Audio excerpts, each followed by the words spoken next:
First I want to present this. It's produced by the New York Academy of Sciences, and it's a report on Chernobyl. Can be downloaded. They translated 5,000 articles from Russian the first time into English. It seems that nearly 1 million people have already died as a result of Chernobyl, despite what WHO says and the IAEA. This is one of the most monstrous cover-ups in the history of medicine, because everybody should know about this. Then we extrapolate through to Japan. Japan is, by orders of magnitude, many times worse than Chernobyl. Never in my life did I think that 6 nuclear reactors would be at risk. I knew the 3 GE engineers who helped design these Mark I GE reactors. They resigned because they knew they were dangerous. So Japan built them on an earthquake fault. The reactors partially withstood the earthquake, but the external electricity supply was cut off, and the external electricity supply supplies the cooling water 1 million gallons a minute to each of those 6 reactors. Without the cooling water, the water falls and the rods are so hot they melt, like at 3 Mile Island and at Chernobyl. So the emergency diesel generators, which are as large as a house, got destroyed by the tsunami. So there is no way to keep the water circulating in the reactors. Also, on the roofs of the reactors, not within the containment vessel, are cooling pools. Every year they remove about 30 tons of the most radioactive rods that you could possibly imagine. Each one is 12 feet long and ½ an inch thick. Gives out so much radiation, like X-rays, that if you stand next to it for a couple of minutes, you'll die. Not drop dead, but with, remember Litvinenko, the Russian who got poisoned by polonium? You'll die like that, with your hair falling out, bleeding to death and dying of massive infection, like AIDS patients die. So these are, and they're thermally hot, so they have to be put in a big pool and continually cooled too. The pool has really no roof. There have been 3 hydrogen explosions blowing off the roof of the building, not the containment vessel of the core, but the roof, and exposing the cooling pool. 2 of the cooling pools are dry. They have no water in them, meaning that the nuclear fuel rods are covered with a material called zirconium. When zirconium is exposed to air, it burns, it ignites. And there have been 2 of the fueling pools at this moment are burning. In the cooling pools are many times, like 10 to 20 times more radiation than in each reactor core. In each reactor core is as much long-lived radiation as that produced by 1,000 Hiroshima-sized bombs. We are dealing with diabolical energy. E equals mc squared. It's the energy that blows up nuclear bombs. Einstein said nuclear power is a hell of a way to boil water, because that is all nuclear power is used for, to boil water through the massive heat, turn it into steam, turn a turbine which generates electricity. Now when you fission uranium, 200 new elements are formed, all of which are much more poisonous to the body than the original uranium. Although uranium's pretty poisonous, America used it in Fallujah and Baghdad, and in Fallujah 80% of the babies being born are grossly deformed. They're being born without brains, single eyes, no arms. The doctors have told the women to stop having babies. The incidence of childhood cancer has gone up about 12 times. This is genocide. It's a nuclear war being conducted in Iraq.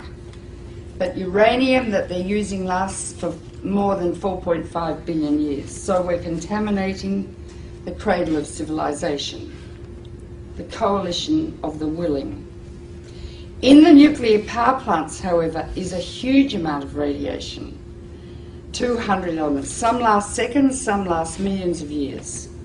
Radioactive iodine lasts 6 weeks, it causes thyroid cancer. That's why people are saying, better take potassium iodide, because that blocks the thyroid uptake of radioactive iodine, which later can cause thyroid cancer. In Chernobyl, over 20,000 people have developed thyroid cancer. They have to have their thyroids out, and they will die unless they take thyroid replacement every day, like a diabetic has to take insulin. Strontium-90 will get out. It lasts for 600 years. It goes to the bone where it causes bone cancer or leukemia. Cesium lasts for 600 years. It's all over Europe. 40% of Europe is still radioactive. Turkish food is extremely radioactive. Do not buy Turkish dried apricots. Do not buy Turkish hazelnuts or dried... the Turks were so cross with the Russians, they sent all their radioactive tea over to Russia after Chernobyl. But 40% of Europe is still radioactive. Farms in Britain, their lambs are so full of cesium they can't sell them. Don't eat European food. But that's nothing compared to what's happening now. One of the most deadly is plutonium, named after Pluto, god of the underworld. 1/1,000,000th of a gram, if you inhale it, will give you cancer. Hypothetically, 1 pound, if evenly distributed, could give everyone on Earth cancer. Each reactor has 250 kilos of plutonium in it, kilograms. You only need 2.5 kilograms to make a bomb, because plutonium is what they make bombs with. It's the only country that has a reactor. From your uranium, you are the biggest exporters of uranium in the world, Cameco. Canada sells two things. It sells wheat for life and uranium for death. Right? Plutonium is going to get out and spread all over the northern hemisphere, and it's already heading towards North America now. Plus radioactive iodine-129, its half-life is 17 million years. Plus strontium, plus cesium, plus tritium, and I could go on and on and on. When it rains, down comes fallout, and it concentrates in food. If it gets into the sea, the algae concentrated hundreds of times, then the crustaceans concentrated hundreds of times, then the little fish, then the big fish, then us. Because we stand on the apex of the food chain. You can't taste these radioactive elements, you can't see them, and you can't smell them. They're silent. When you get them inside your body, you don't suddenly drop dead of cancer. It takes 5 to 60 years to get your cancer. And when a cancer, if you feel a lump in your breast, doesn't say, I was made by some strontium-90 you ate in a piece of fish 20 years ago. All radiation is damaging. It's cumulative. Each dose you get adds to your risk of getting cancer. With americium, that's more dangerous than plutonium. I mean, I could go on and on. Depends if it rains, if you're going to get it or not. If it rains and the radiation comes down, don't grow food, don't eat the food, and I mean don't eat it for 600 years. The radioactive waste from nuclear power is going to be buried, I hear, just like next to Lake Ontario. It's going to leak, last for millions of years. It's going to get into the water, into the food chains.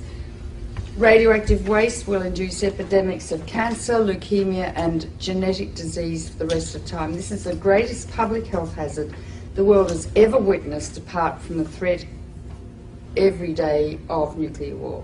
Einstein said the splitting of the atom changed everything save man's mode of thinking. Very profound. Thus we drift towards unparalleled catastrophe. We are arrogant, we have a lot of hubris, and I think the reptilian midbrain of some men's brains is pathological. We are now in a situation where we have harnessed the energy of the sun. It is totally out of control, and there's simply nothing we can do about it.